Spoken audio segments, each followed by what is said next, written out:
Big shakeups taking place in the Trump administration. One that just took place within the last 24 hours is that Pam Bondi is out as Attorney General in the Trump administration. Right now, we're bringing in political analyst Leslie Caughell, who is with us at the time. We're going to bring her up in just a bit. But first, what we're going to do is catch you up to speed with this story to give you an update on what is taking place when it comes to Bondi.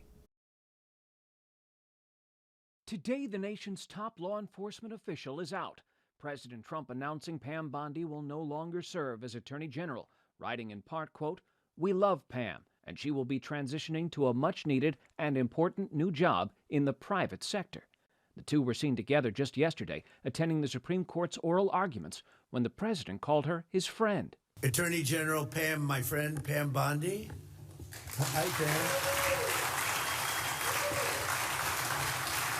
And we just left the Supreme Court. Bondi has been staunchly loyal to the president as she led a department that historically operates independent of partisanship. I will restore integrity to the Justice Department. The DOJ hung a banner of Trump outside of its Washington headquarters earlier this year.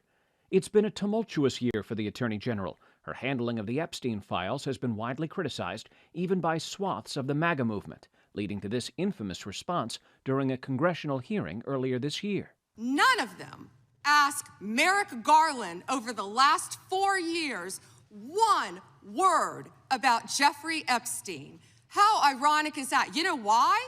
Because Donald Trump, the Dow right now is over 50,000. But sources tell ABC News the president was particularly frustrated with how Bondi prosecuted his perceived political enemies, hoping she would go after them more aggressively. In a social media post today, Bondi said she'll now work tirelessly over the next month to transition her office to Deputy Attorney General Todd Blanche, who once served as Donald Trump's personal defense lawyer. Any permanent pick for the post would have to be confirmed by the Senate. Stephen Portnoy, ABC News, Washington. Okay, and joining us now, we have Leslie Caughell with Virginia Wesleyan University joining us to talk about this, our political analyst. Okay, what do you make of this? A big shakeup that is now taking place in the Trump administration. Yeah, absolutely. And this comes on the heels of the DHS secretary leaving as well. So the Trump administration in the first term, I think there were a lot of cabinet shakeups pretty early on, and there was a lot of movement. We haven't seen that this time, although it seems like that's happening now. And certainly, I think we're seeing the people with whom the president feels discontent kind of beginning to leave the administration. And, again, in the way that's similar to what we saw in the first term. You know, it's interesting to me. You mentioned DHS. You had Kristi Noem, right? She's been replaced by Senator Markwayne Mullin, who now has been confirmed and has started his tenure in that role as DHS secretary. And now you have Pam Bondi out. And I can't help but think, okay, what happens now? Those have been probably the two most heavily criticized departments in this Trump administration so far. When you look at what has happened with the DOJ, when you look at what has happened under Department of Homeland Security, and they have been replaced. From your estimation, what do you think that maybe the president and his team are hoping can happen now when it comes to the DOJ and finding her permanent replacement? So my guess is a couple of things are going on. One, the president is clearly unhappy with some of the performance of Pam Bondi. And let me just say that I think some of the expectations he has for Pam Bondi just within our kind of justice system are maybe unrealistic. So I'm using this as an anchor because I think one of the things that President Trump wants to do is put somebody in at the Justice Department who can better achieve his goals. Certainly Pam Bondi had some pretty substantial missteps, but there are problems with some of the goals the president has laid out that are outside of the control of the person who heads the Justice Department. So, for example, some of the difficulties getting prosecutions of the president's perceived political enemies were because American grand juries weren't indicting.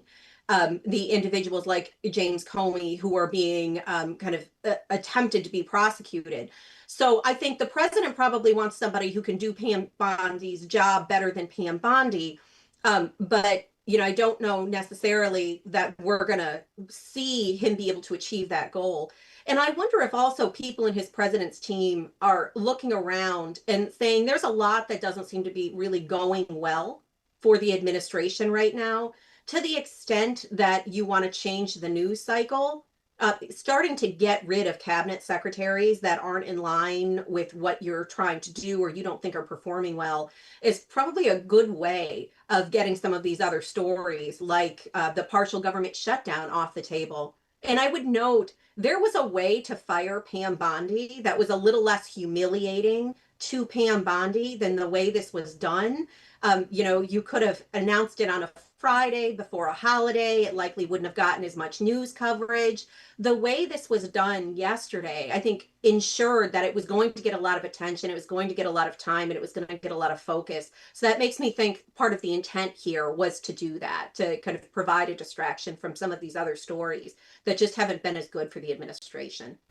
And to your point there, I can't help but think about the Norfolk Hampton Roads connection to this, right? You're talking about the pressure that the president has placed on that particular department to go after his political adversaries, including like Letitia James, right? The attorney general out of New York. Her case was filed right here in Norfolk, where she came and appeared before supporters and people after coming out of federal court. That case ultimately dropped amongst others. And a part of that was because of the individual that ended up being put into that role. Court saying they should not have been in that role. And so, to your point, it is interesting that maybe some of the, in this case, if I'm hearing you correctly, blame that's being placed on Bondi is stuff that wouldn't have necessarily been under and in her control per se. With the person who comes in next with this, obviously we know that the deputy is going to be into the role for now. You were kind of insinuating there. Do you see him getting someone who is more like Bondi, or who do you see actually being able to fill that role? So that is a great question. I think we've seen names being floated of senators and Lee Zeldin, right? Other politicians. One of the things that's going to be really hard about filling this position is that clearly what President Trump wants is somebody who is aligned with implementing what he wants in loyalty. So I think that's going to constrain the number of people with experience running departments like the Department of Justice. I only mention that because if part of the failure of Pam Bondi was being unable to achieve the goals the president had laid out, I think some of that was outside of her control. Some of it was probably also an artifact of difficulty running a department like the Department of Justice, right? And a kind of lack of maybe prior preparation. I don't necessarily know that what I would assume when we're thinking about who the president is considering to fill in, though, that those sorts of characteristics, those sorts of qualifications are going to matter anywhere near as much as loyalty. And I think what we see is in this second term, the President Trump has made very clear that this position is especially important to him. He had issues with Jeff Sessions in his first term. Right out of the gate, the person he wanted for this position was Matt Gaetz. So he was definitely not thinking about people who had experience inside the Department of Justice. He was thinking about maybe bomb throwers and people who were aligned with him or loyal to him. So I think that's going to be one of the driving criterion. And that might create problems then getting that person in. So remember, this person has to be Senate confirmed. So on some level, the news clip that you showed at the beginning showed Pam Bondi at the Epstein hearings where she was, in front of Congress. And you saw, I think, Pam Bondi behaving in a way that President Trump seems to like his cabinet secretaries to behave that doesn't always play well with Congress, certainly with Democrats. There weren't a lot of Republicans who were stepping up to kind of take hits for Pam Bondi or to help her there either. So I think the president is going to be looking for somebody loyal, but he's going to have to pick somebody who can get through Congress. in particular, who can get through the Senate. And the president doesn't look particularly strong right now with regard to Congress. I think you're seeing even Republicans pushing back on things the administration at least seems to want in ways that they didn't early in this administration. Hey, Leslie, it's Sarah. I do have a question. Hi. You just covered what is next for the role. We know who is temporarily filling in. Do you have any idea where maybe Pam Bondi could go next? Because I know Noam was just transitioned into another position. With Bondi, what do you think her next move is going to be? Well, to the best of my knowledge, the president has said she's going back to the private sector, right? And there wasn't kind of a safety net within government provided to her in the same way it was to Kristi Noem. I wonder if part of what she ends up doing next is kind of involving herself in Republican politics, in a super PAC or some other kind of form of maintaining some connection to politics, but being outside of government. And I don't know how feasible that is. Certainly she can get a job in the private sector and something that's politically related. I don't know how strong a commodity she is, though, in part because I don't think Pam Bondi has ever been that popular within the MAGA movement, right? So I think she's leaving the administration with a kind of maybe less goodwill and more tepid connections than I think somebody who is leaving the administration and maybe sitting in wait for a second chance to come back into politics, either on their own, like running for Senate, for example, or within another administration. You know, Leslie, it is so interesting to me. We sit here, and a part of what we get to do here on this particular stream is when we have those hearings, whether it be in the Senate or the House, we get to showcase them, right? We get to go to them and take you to them live. And we were here during the times in which Pam Bondi and Kristi Noem were before Congress, before the Senate and House hearings on multiple occasions.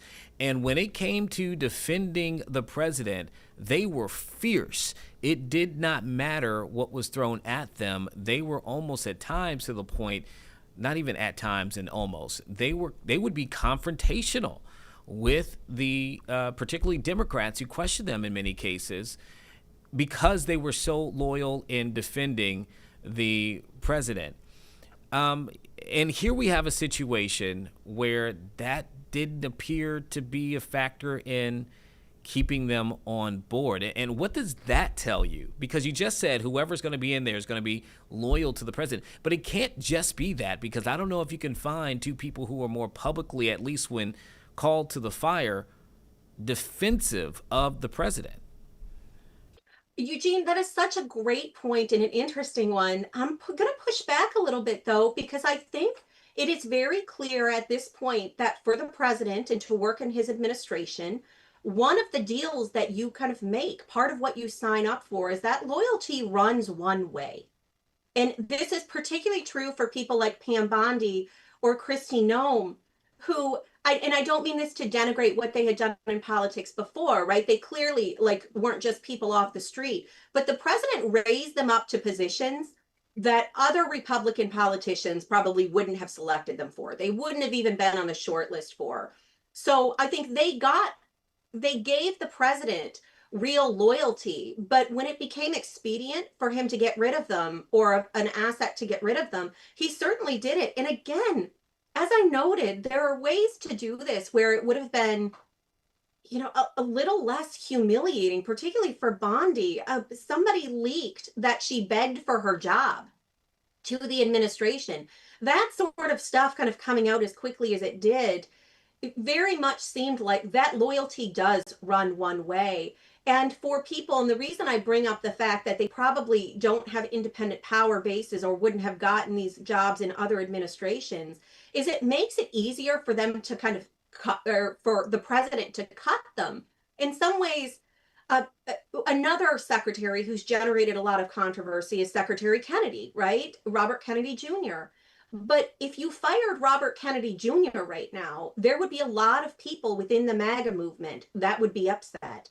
And you would also have a fear that one of the things that Kennedy would do is leave the administration and then talk about the ways that the administration kept him from doing things that he wanted to do. So I don't think that the loyalty comes from the president. What keeps the president from kind of firing people willy-nilly whenever he wants is the damage that can be done to him, or the kind of the damage that can be done to his political kind of goals, his political movement. So, I think for better or worse, he's looking for loyalty, but he has shown no qualms in people who've done things that have been career damaging for them, to be part of his administration, to just cut them when it's politically expedient. And certainly right now, as we have a lot, with the war, we're approaching those midterms in November. I mean, 7 months is really, it will happen in the blink of an eye. And I know that's on everyone's mindset there in the administration in Washington, D.C., both sides of the aisle, on the keeping or getting momentum towards that big election day. Leslie, anything else that you're getting from this that you think, what we really need to kind of keep our pulse on what happens moving forward? Yeah, I do think that one of the things that we really need to look at as we look at the aftermath of what happens with Pam Bondi is there is a very limited window. I think that the president is going to have to maximize his chances to get somebody through the Senate with as much strength as kind of he's able to muster behind them. I mentioned that Congress is, it kind of a mess before. We see them, Republicans even within Congress, in the Senate and the House, fighting over the DHS bill. The president is going to need to get this person in place long before Todd Blanche is kind of limited in terms of remaining an active secretary. The president is going to have to announce someone and try to move them forward. You are not going to want this to be something that happens in the middle of a political campaign. And you're right, like it's April, and we are a couple months from this really hitting a height. There's going to be a ton of spending on this campaign. They need to get somebody in before that campaign comes through, I think. And if the president loses any of the Senate seats that are vulnerable, it could be even harder to get somebody in. So unlike, I think, Mark Wayne Mullen was waiting in the wings for Kristi Noem, it doesn't seem like there's somebody waiting in the wings, but the president has a lot on his plate right now. And I think this just became something else that has to be dealt with, and has to be dealt with pretty quickly. And certainly we will await the confirmation proceedings as well to see what the senators have to say about this particular, whoever the individual will be that comes before them. That will be its own thing. As always, we appreciate you so much for joining us. Leslie Caughell out of Virginia Wesleyan University, our 13 News Now political analyst. And Leslie, this will be the last time that you and I get to do an interview like this. So it has been a joy and a pleasure to bring you on, and all the conversations and expertise you provided. Well, thank you so much for having me. It's such a pleasure to do this. And congratulations, Eugene. Good luck in Nashville. Thank you so much. Thank you. I look forward to coming back to Hampton Roads often, though, and hopefully I'll be able to run into you again. Thank you so much. Cannot state that enough. We appreciate you.